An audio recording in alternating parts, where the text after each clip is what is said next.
will sing for the rest of my life. Ndaramukije mwese muri ko muri televiziyo Heritage ndabakaze muri kino kiganiro cy'umutumire aho nizira ko muri ko murayikurikirana kandi kino kiganiro kirahari ku bwanyu kugira ngo kishoye kuba kuzama bwanyu gishoye kubafasha muri butandukanye bw'ubuzima bwanyu musanzwe kuba ku munsi rero ikiganiro cy'uyu munsi ni ikiganiro kidasanzwe aho za kuyaga namwe kuri teme iryoshye cyane kugendana n'Imana kubwiyo mpamvu turafise umutumire aza kutwabura kuri iyo teme ngo tubane twitabura cyane guca umuntu wese kari kuri televiziyo Heritage bimushobokere yuko ashobora kuba ubuzima bwo kugendana n'Imana rero nta televiziyo nshaka ndamuha umwanya yidondeye kwa dukurikirana ndabaramukije nkaba nitwa HABIMANA Djibril ego nkaba ndumukozi wa Heritage TV nkaba ndumukora n'igano cy'amasengesho murakoze cyane kuza muri kino kiganiro cy'umutumire turamaze kubatumira mu biganiro bitandukanye ariko uyu munsi nashaka uyagira abantu ku bijyanye n'ugendana n'Imana uravuze ko uri umukozi wa televiziyo Heritage kuri igano cy'amasengesho mbega nta bindi bintu ukora mu buzima bindi sanzwe ndumuvuga butumwa ndavuga ubutumwa iyo bantumiye ndavuga ubutumwa ahantu ndabuvuga ndagira n'ama evangelisation mu bitaro evangelisation mu barabara n'ibyo sanzwe ngira ibyo apa ibyo no gukora ngahanye okay tukuvugana muri kujanye kugendana n'Imana mbega mu buzima bwanyu bwa misi yose mwatanga kugendana n'Imana kubajyare iyo tuvuze ngo kugendana igihe umuntu atanga kugendana n'Imana abantu benshi ntashobora birabagora gose mugabo gutangura uvuze ngo natanga ijya ari kugendana n'Imana nigihe nizeye umwami wese umwami mwiza mu bwanje kuko ntushobora kuvuga ngo uragendana kugendana n'Imana ushobora kugendana n'Imana utayizi mu kumenya Imana nako mugendana nayo nukuyizera jambo ry'Imana rivuga muri Yohana 17:3 ngo muri go bugingo budashira kuko wakumenya we Imana y'ukuri n'uwarugise Yesu Kristo ugira utangure kugendana n'Imana no kubanza kuyimenya mu kuyimenya nako mu kwizera Kristo Yesu umwana w'umukiza rero ndakwishije ko ico kibazo natangiye kugendana n'Imana ugiye nizera Kristo Yesu nk'umwami n'umukiza mu bugingo bwanje ubahati kigana gute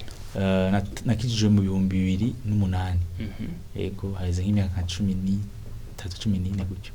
yego umva ko umuntu manya imyaka 13 gutyo honye antwa ni byinshi uzi kuri we umaze kubona kuri we none abantu ko kora televiziyo Heritage muri kano kanya iyo wumvise kugendana n'Imana niki wotahura mu majambo make kugendana n'Imana ni kubaho ubuzima burangwa no kuyegera no gutambuka nayo no kujana nayo no kuyizera no kunywana nayo ndabakarorero ko ndashaka kuvuga ngo ndagendana n'umuntu urabo bagenza abantu bako baragendana bavuga ngo bajya abantu baragendana abantu iyo bagendana rero usanga baraganira muri kugendana barasangira muri kugendana baratwenga muri kugendana hari igihe banarira bivanye n'ibibazo bariko baracamo canke n'amasitasiyo bariko baracamo ndavuga mu majambo make rero kugendana n'Imana nukubaho bujya buzima ugendane n'umugenzi wawe kenshi abantu benshi baza ko Imana ari ikintu ari ikintu kiri kitaboneka ari ikintu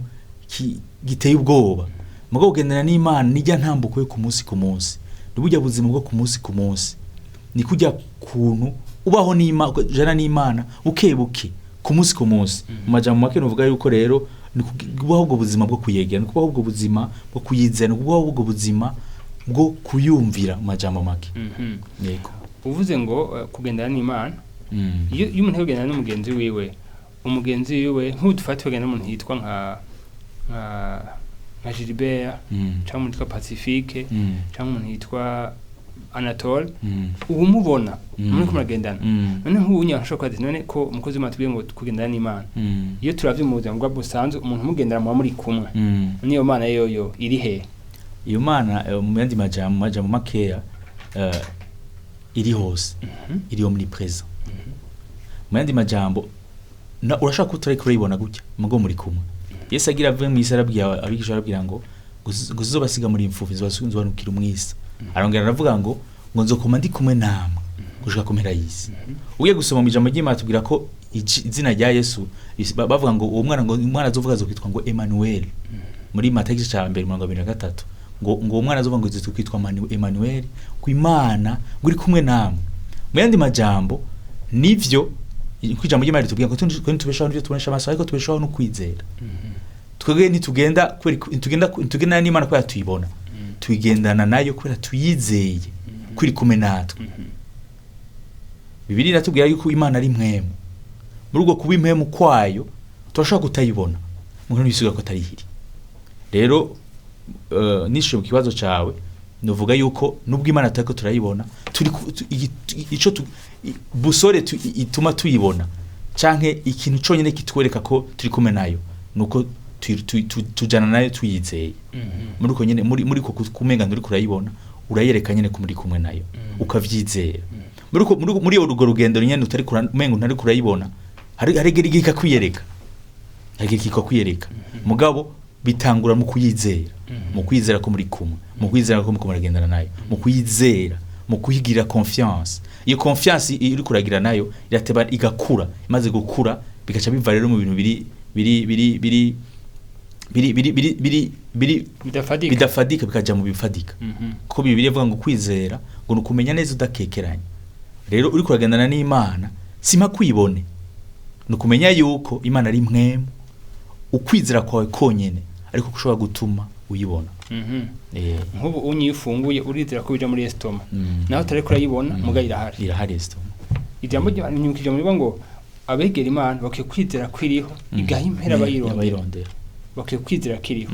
igahimpera vuga ngo iyo Mana nyene twizera kwiriho iratanga n'impera kuyirondera. Mu yandi majambo urayizera mugo ntaho utari kurayibona, kandi muri uko kuyizera utari kurayibona naho hari impera byerekana ko inahari rero irahari. Murakoze cyane. Mbega n'izihe ntambamye zoba zihari ku bantu batagendana n'Imana? Intambamye zituma abantu batagendana n'Imana je novuga ko ari iyo ntambamye ari intambamye gusa imwe gusa, kutayumvira gusa.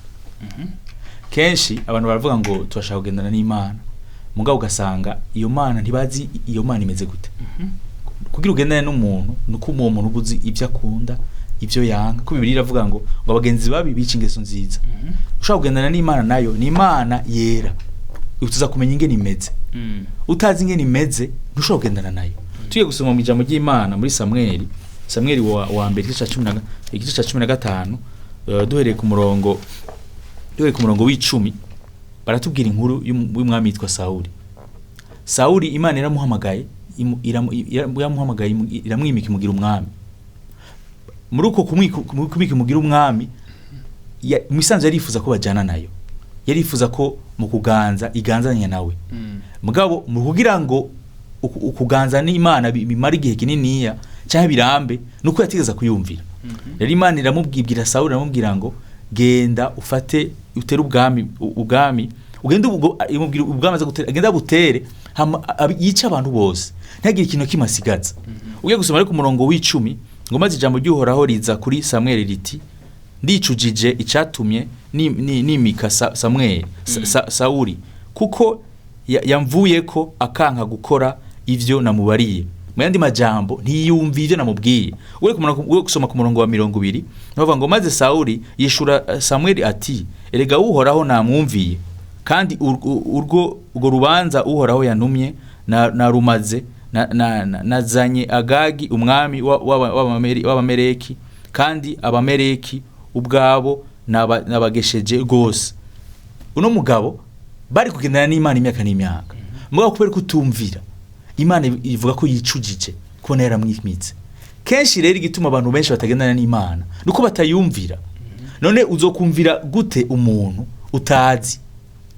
Kugira ushobora kumvira imagwira ushobora kugendana n'Imana ikintu cyambere gisanzwe kwanza kubaho nuko ubanza kwanza kumumenya nkuko ndetse twabivuze. Ubanza kwanza kwizera Kristo. Ko ubugingo budashira buri muntu umwe buri muri Kristo Yesu. Ufise Kristo, ufise ubuzima. Igihe ufaze kuronka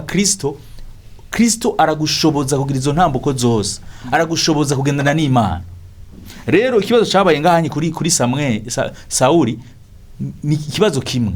nuko atigeze yumvira Imana. Cyo nico cyambere kutumvira Imana. Mu kutumvira Imana havamo ibintu byinshi, havamo ubugarariji, havamo ivyaha. Ivyo bintu byose bikagutuma udashobora gusura kugendana n'Imana. Mu majambo make je novuga yuko rero intamamizi zituma abantu batagendana n'Imana nuko batayumvira. Imana ikubwiye ukora ibinye wikorera ivyo wawe. Imana ikubwiye ufata ino nzira, gufata inzira yiwawe. Imana ikubwira usome ijambo ry'Imana ntusome ijambo ry'Imana. Imana ikubwira ariko mvuga ku bakristo, Imana ikubwira usenge ntusenga. Mu kugendana n'Imana birasaba gose kubana nayo mu masengesho.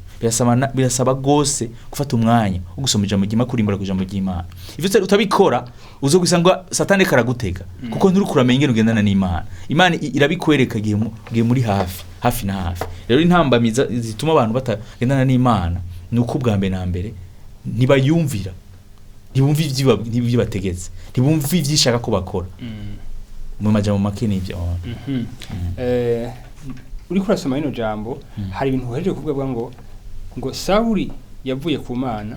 kuko atakoze ivy'Imana ikiramubwira. Bari majambo atayumviye. Bari majambo hari urugendo yo kwagendana n'Imana. Mugabo ngo yamvuye ko uko yakoze ivyo ntamubwiye cyangwa atumvye mubwiye. Umva si Imana yamubwiye, ni Sawuli yavuye ku Mana. Mu kudakora natemura kicapo c'abagenzi bari ko ragendana umwe agahitamo kuva guheba umwe kwera impamvu zinizi ibindi. Umva byace bigengaruka kuri we. Byaje bigengaruka kuri yo. Kugira ngo nabivuze nsanga ndabivuga. Umugenzi iyo mugenda upfa ko mumenye muko muraca. Muravuga tuzogenda tumeze uku. Nazuvuye mu ijambo ry'Imana hano bavuga ngo abagenzi babicinze keso nziza. Iyo uri umukristo ukaba ufise umugenzi atakijijwe, mukaba muko muragenda mu rugendo, mugo rugendo uta muzo kwisanga mutego mugenda mu nzira imwe, kuko udakijijwe azoshaka gukwegera mu vyiwiwe, hama nawe uzoshaka mukwegera mu vyiwawe. Mu yandi majambo rero hano hantu rero iyo ushaka kugendana n'Imana by'ukuri utegerezwa kuyumvira, uteza kwemera kwigutwara mu nzira yayo, kuko n'umugenzi mwiza. Umugenzi mwiza rero aragusunikira mu byo ashaka kugendera mu majambo make n'ivyo onye. Okay,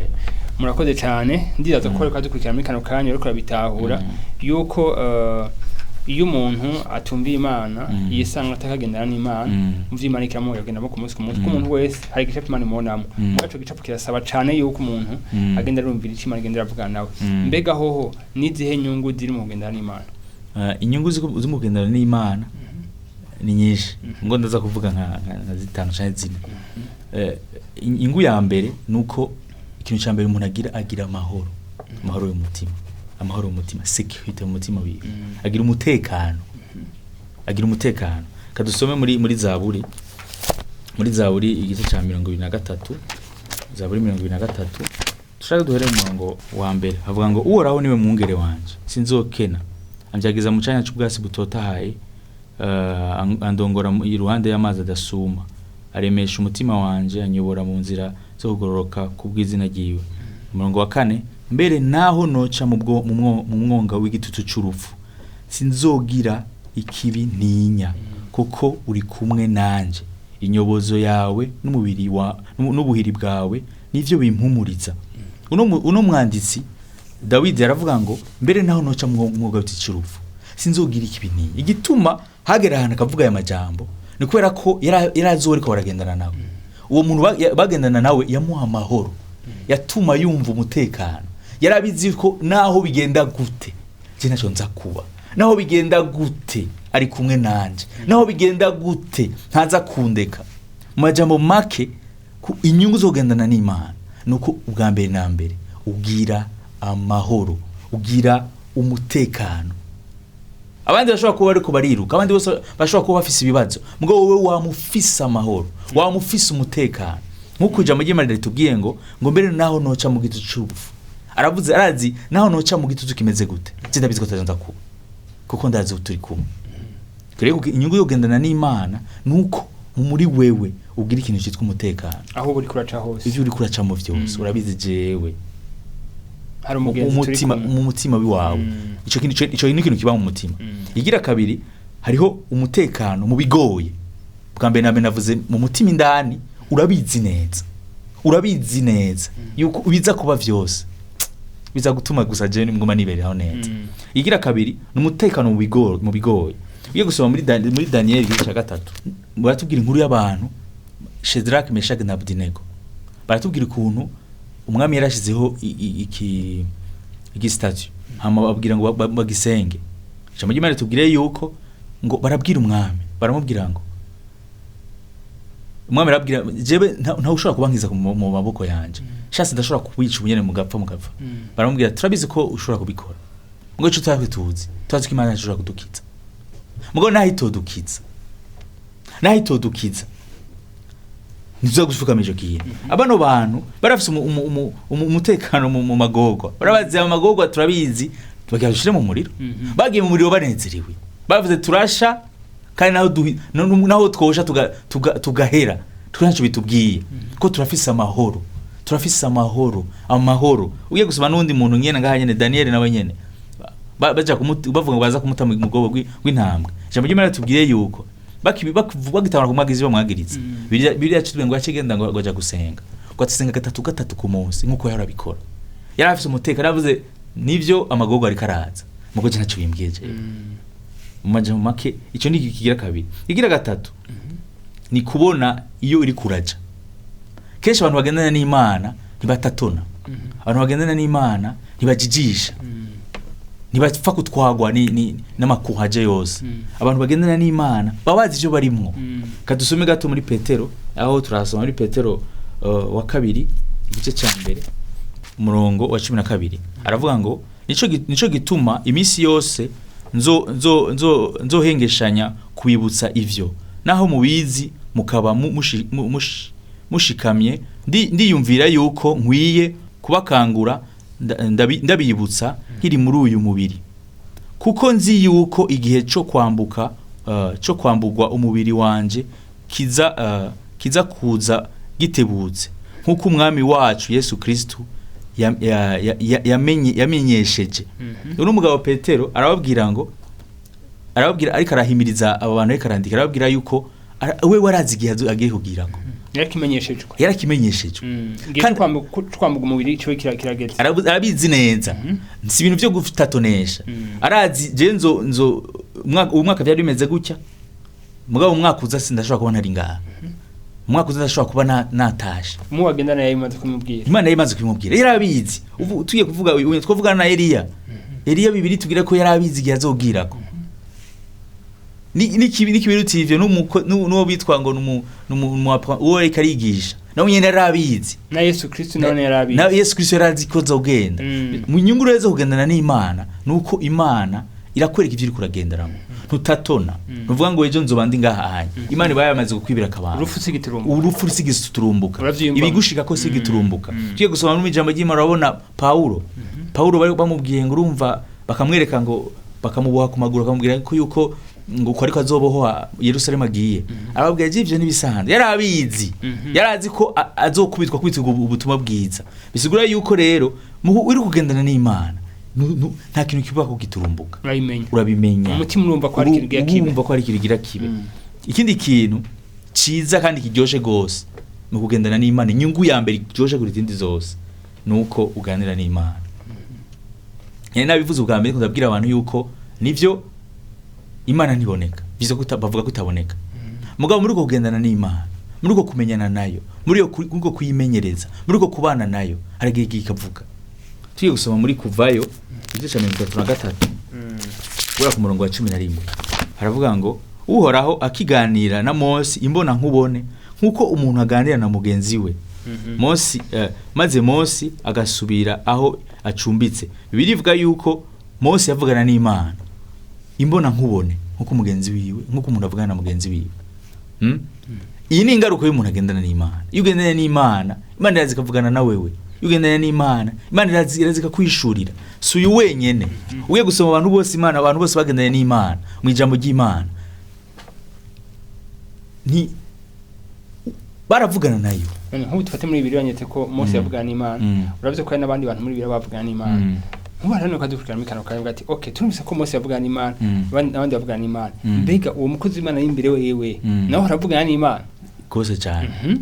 Imana iri kuvugisha gute bigenda gute ziziko no bivuga nyene no bisigura mugabo Yesu yaravuze ngo ndazi intama zanjye zo ziranze ngo zumva ijwi ryanje zikankurikira ubyumva gute ijwi sinshobora kuvusigura ingene nashobora kubigusigurira mugabo kila muntu wese azi ingene avugana n'Imana yiwe sinshobora gusigura ngo urumva ngo uzovugana n'Imana gutya hari ivyumva mu mutima ukumva Imana ikurongoreye gukora ikintu nka ubwo burongozi akaba ari Imana ikiravugana nawe wasokuca mu jambo ry'Imana ukamenya neza udakekeranye yuko Imana yavuganye nawe hari gishobora kurongwa gusoma ijambo ry'Imana kanaka Imana igabeje kukwishura bice mu jambo ry'Imana canke ikavuga ukumva nyene ivuga nyene Imana iravuga neza cyane mugabo rero ntivuga giturumbuka ivuga wayihaye umwanya ivuga ushaka kuyumviriza kandi baza ko kenshi abantu bakora basoma ijambo ry'Imana bakikwitira ko Imana ivugana bice kenshi Imana iravugana nawe kenshi Imana iravugana nawe mugabo genshi ntibatira attention ikintu maze kubona n'ikintu kimwe nuko abantu ntibaha Imana umwanya wo kuvuga araza gasenga aje gusenga cyo yutara gusohoka mugabo Imana ibishaka kujya navuze umugenzi uramuvugisha hama nawe ukarindira ko akuvugira gusubiza mu kugendana n'Imana rero hariho umwanya wo kuvugana muri umwanya wo kuvugana urabibwiye ngo ifo ko nawe ufata umwanya wo kurindira fo gufata umwanya wo kurindira ukarindira nawe kwikuvugisha uvuga ko kuvugisha kurambaza ngo urimo Imana nzo kuvugisha kenshi mugabo sinibaza yuko muri no mwanya bivuga nyene ngene bimeze mugabo Imana iravuga twagura nyene tubiri ko Imana ivugana Imana iravuga hari igihe waciye mu buzima Chuba kitari cyo shimiza muri wawe hama iri jambo ry'Imana urisomye Imana kubona ko Imana ivugana nawe ushobora kuduha karorero cyane gose ndibaza ko nta muntu umwe yakubwira ko Imana itigeze ivugana nawe mu ijambo ry'Imana kwanza ni naho ni kuvugishije mwijwe byose byiraporota ku ijambo ry'Imana ubisanga mu ijambo ry'Imana bivuga byose tuvuga yuko kenshi Imana yo baravuganye na jewe n'ahantu henshi ni kenshi gose minsi yose yamivuganye naje ku ijambo ry'Imana ugasanga umuntu yadendebukiwe uri kurasenga Imana iguha ijambo ry'Imana iryo jambo uravuze ni ijambo n'imaze kurisoma cyane iri jambo kumengo umenga riko rivuga je umenga ryandikiwe jewe mu yandi majambo rero iyo jambo yo riva ku Mana riza arirema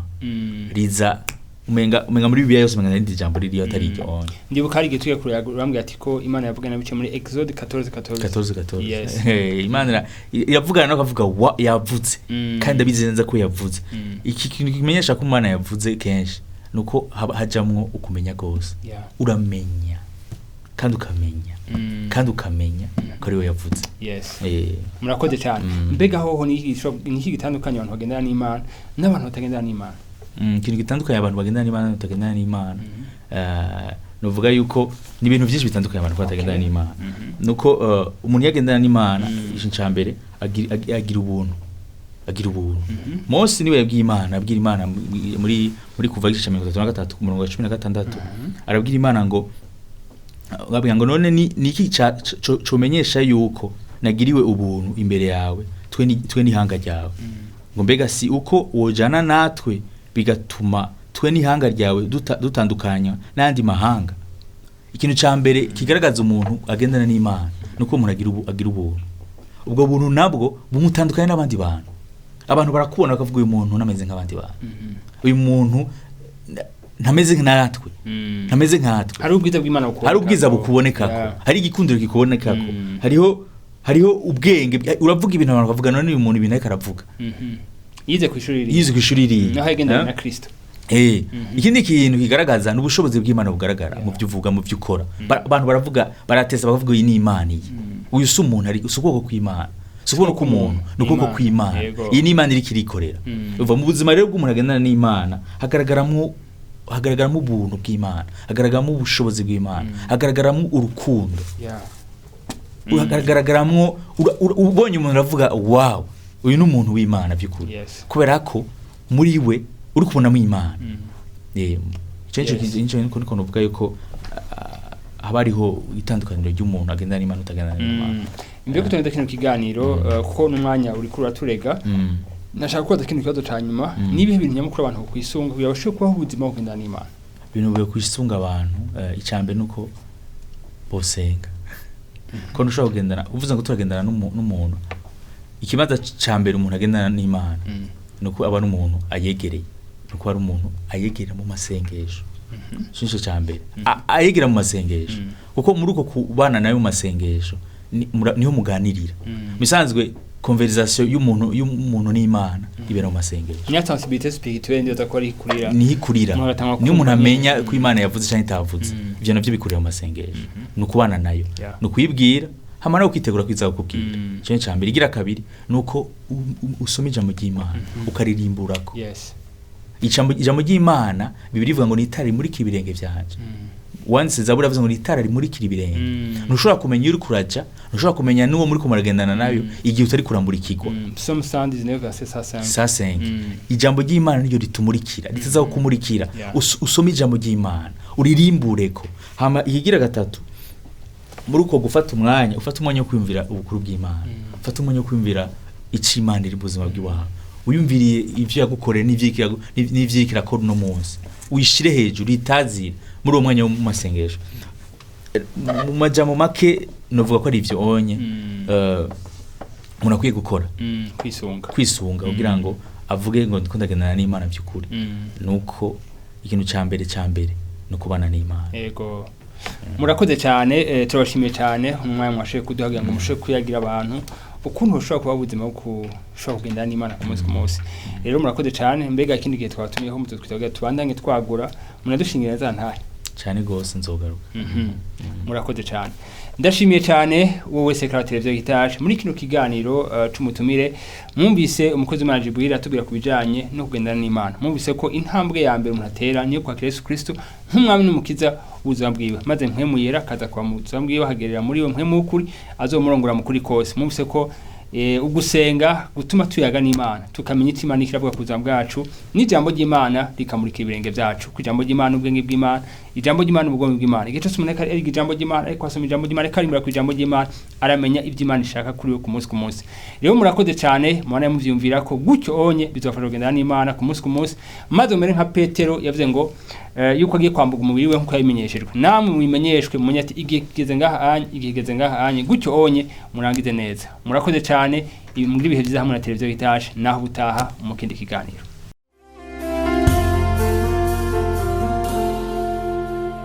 God gave me a song I will sing for the rest of my life.